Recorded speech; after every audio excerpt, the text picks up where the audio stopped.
What are your thoughts when it comes to government looking beyond borrowing, looking beyond taxes, and being creative with how to generate money to fund the budget? I'll tell you what.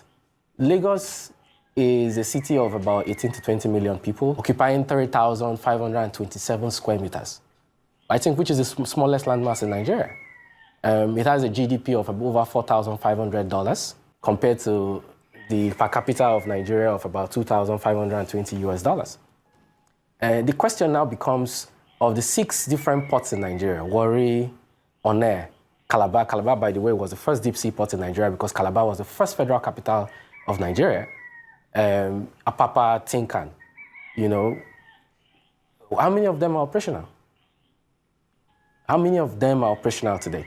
Look, Onne Seaport is designated as exploration and production for oil and gas, which means that if you're bringing any goods that is non-oil and gas cargoes, the rates that your charge is not, it makes the port uncompetitive. So if you bring a car through Onne, you're going to pay more as compared to what you pay in Lagos, which means that Lagos will be the preferred seaport for bringing in cars and every other cargo. And cars, by the way, are one of the major imports Nigeria, that constitutes a share of our major imports, especially from the US. Okay? Why would you not invest in raising the channel draft in Calabar? In 2006, a contract was awarded to a Dutch company to embark on rehabilitation of that seaport and to raise the channel draft. The government had issues with the company over contract variation costs, and that lingered for a long time. When the government attempted to go back to do it, the company says that you cannot, and the case was in court. In 2022, that case was taken out of court for out-of-court settlement. The immediate past MD of MPA says that, they've taken the case out of court, we're going to work on raising the channel draft. The Calabar Seaport is dead. Like, you barely have vessels coming there, maybe 1 vessel per week compared to Lagos. How do you build an economy when the smallest state by landmass that has the highest per capita income with the highest population, right, has the only functioning seaport in Nigeria, while everybody else is left to go home and dry? It doesn't make sense. This is the reason why I'm saying to the president that it is economic injustice, and Nigeria is structurally, skewed to favor Lagos economy. And this is the basic truth. The Calabar deep sea port draft has not been done. The documents at the ICRC has been cleared for Akwa Ibom deep sea port project in Ibom. The federal government has sat on it because if you look at the structure, 20% of the shares belongs to the federal government, 20% belongs to the state government, and 60% belongs to interested private sector investor. And that 60% was given as a 34-year concession, a PPP with Bolloré Logistics, like 2 or 3 years ago. Bolloré, the French company, ended up selling itself to MSC, Mediterranean Shipping Company. Mediterranean said they are doing revalidation. Why is the federal government not putting as much effort in making sure that they start building Akwa Ibom Deep Sea Port, like they did for Lekki Deep Sea Port in Lekki Free Trade Zone? And now the Minister of Marine and Blue Economy is saying that they are going to, cut investors, and they are doing drawings to see that they start Bakassi Deep Sea Port. How can Lagos have 3 functioning seaports with a 4th one in the works and every other place is languishing? How do you build an economy when everything is centered around Lagos? Is it because the Lagos establishment is afraid that if there's an operational seaport in the Eastern Maritime Flank, which geographically is better for maritime operations, you're going to have diversion of port operations from the southeast, the south-south, the northeast to Akwa Ibom? Is it because they're afraid of revenue losses? It doesn't make any sense. We have to say the truth to power.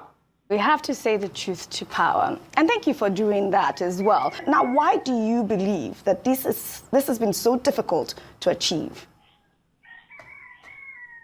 Oji, it's interesting you ask this question. And the reason, I don't know what the Southeast Governors Forum are doing. I don't know what they discuss when they meet. But there are critical areas that we must address. And we must bring to the table as soon as possible. The Southeast, yes, is the only region that does not have a high-pressure gas transmission pipe to take natural gas through it. You have pressure metering and reduction stations in Gwagwalada for Abuja. You have in Kaduna. You have in Kano. And then you're also going to have in Gwasu when the second phase starts. That AKK is what the government hopes to extend for transnational gas pipeline through Niger Republic to Algeria, even if I don't think that will be feasible because of the lack of diplomatic relationship between Niger Republic and the Nigerian government in Abuja. Okay? The Southeast does not have a pipe that runs through it, despite the fact that Abia State produces a lot of natural gas. In 2007, Ibe Kachuku designed Nigerian Gas Master Plan, and in that master plan, he put a 121-kilometer pipe that is supposed to extend from Aba to Owerri, to Enugu, to Onitsha, and then to Nnewi. The government says that no, they want to do a TNGP pipe extension from Abia State to Ajaokuta, and the second phase is going to go from Abia State to Enugu to Ajaokuta. That is going to take gas away from the Southeast, not through the Southeast. You need a pipe that extends that, because you need gas for glass fabrication, you need gas for urea, you need gas for power. 40% of the gas that is typically produced every day, either through associated gas that you get when you drill crude oil, yeah, or through non-associated gas fields, it's used for electricity.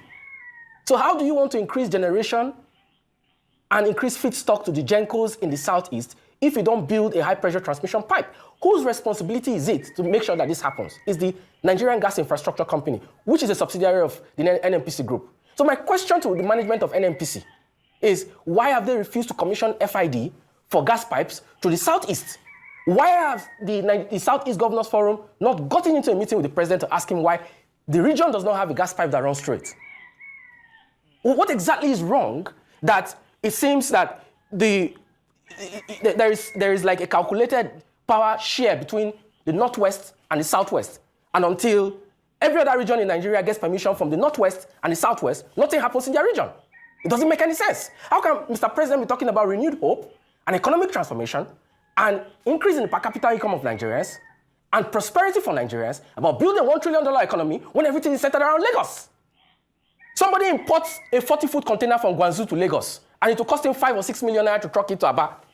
And you don't expect that he's going to pass on that inflation cost to the people, considering the fact that we don't have standard gauge rail lines that extend horizontally from the Southwest to the Southeast. It's marginalization, economic marginalization. And we have to speak truth to power. The Akwa Ibom Deep Seaport, by the way, has a shore to sea that is 16 kilometers. It's the shortest distance to deep sea in the whole of Nigeria. Shorter than Lagos, shorter than what you have in Lekki, shorter than Apapa, shorter than Tinkan, shorter than the proposed Badagry Deep Seaport. Now, if that Akwa Ibom Deep Seaport is allowed to operate, you can basically build a bunkering hub into it for ships that come through the southern maritime flank, South Africa, the Cape of Good Hope, to sail all the way to Nigeria, refill, do any repair or maintenance before they proceed on their onward journeys to Western Europe or to North America. The problem we have in Nigeria is that we don't have foresight. We bicker over the most mundane issues that doesn't affect the long-term prosperity and growth of the economy. The national debate is weak, it's shallow. There are critical issues we have to handle, and seaport operations is one of them. An airport is not as consequential to an economy as a seaport. And if we don't tackle critical infrastructure, we're only going to keep dreaming and wishing.